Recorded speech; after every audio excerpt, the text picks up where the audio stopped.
Our warm-ups are going to be versions of the movements we do in our sport in a lower intensity. Our first thing is bodyweight squats. We do not need to go real deep. We do need to make sure that we keep good form. You want to make sure your knees do not buckle inward. Make sure that you are only going half to 3/4 of the way down. We do not go real deep into 90 when we play sports. So let's keep that nice and athletic. Make sure that our feet are just a little bit wider than our shoulders to start. And we don't let our knees drop forward, and we do not let our knees drop back. You need to have a good hip hinge. Your stomach should get close to your thigh. The second warm-up will be our step back lunges. Make sure with the step back lunge that you drop the back foot back while leaning forward. You want to make sure that it looks similar to your squat position. Your stomach gets close to your thigh. You don't want your belly button and chest facing forward in a very upright, stiff, seated in a chair posture. Also make sure that your front leg does not drop inward towards the center line.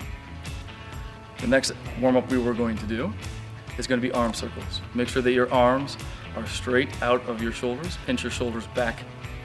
Small circles as you go forward.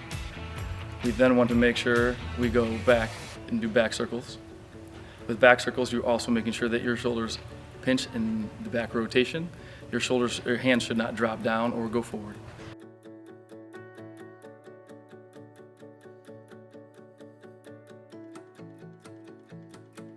In our workout, we're going to do 5 exercises. Those 5 exercises are going to be completed 30 seconds at a time.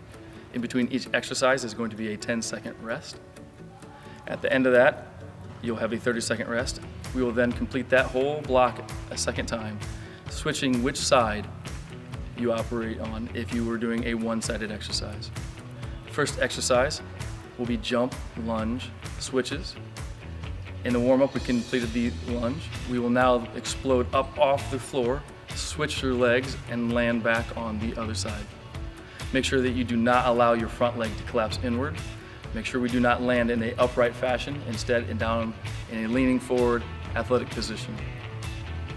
Second exercise will be the drop back forward jump. Just like in volleyball, how we drop back to get back from defense or off the net, we want to open up our hip, drop backwards. Before our heels touch, we will jump forward, landing on 2 feet. You will repeat the same thing on the same side at the speed you're ready for. Drop back, jump forward, and repeat. Second time through, you'll switch leg, you drop back. Third exercise will be our tug, jump, pauses. We'll be in a very athletic squat stance. Jump, pull your knees up, land back in a athletic position, half slow squat. It's nice to have those arms out like you're passing the ball if you want to do more volleyball-like. You will then pause for a 2-second count and repeat right back off the floor. Land back in athletic and repeat. Your fourth exercise is going to be a single leg jumping back and forth. Stay on your toe. Make sure that you stay on that toe, back and forth over an imaginary line. You may also go left and right over an imaginary line. Second time through, you'll switch legs. Your very last exercise is a max jump rebound block. Start in an athletic squat. Jump as high as you can, like a block position. Rebound immediately back off the floor in a nice block hand position. This is a time to work on block form as well. We don't want to spend a lot of time in between. Rebounding off the ground quickly is what gives a lot more vertical. Once you've repeated all those through, our next thing will be a cool down. First thing we'll be doing is a core exercise. We're going to do laying on the floor marches. Lay on the back, compress your core as if you coughed really hard, and then you will pick one leg up and then put it back down. Alternate the other leg up, put it back down. You want to make sure your core is staying tight as if you coughed and you held that tightness. Make sure that you are breathing during that hold though. You don't want to hold your breath. We also do not want to curl our head or flex forward in any way. Core are meant to be stabilizing tightness, not movement curl motions. So as you keep that tightness and breathe, you will alternate which leg you put up and down. You will do 10 of each one of those leg lifts. Your last exercise will be a cross crawl or bird dog. On hands and knees, hands under the shoulders, knees under the hips, keeping that core nice and tight. At this point, you could put a ball on your back if you have that opportunity.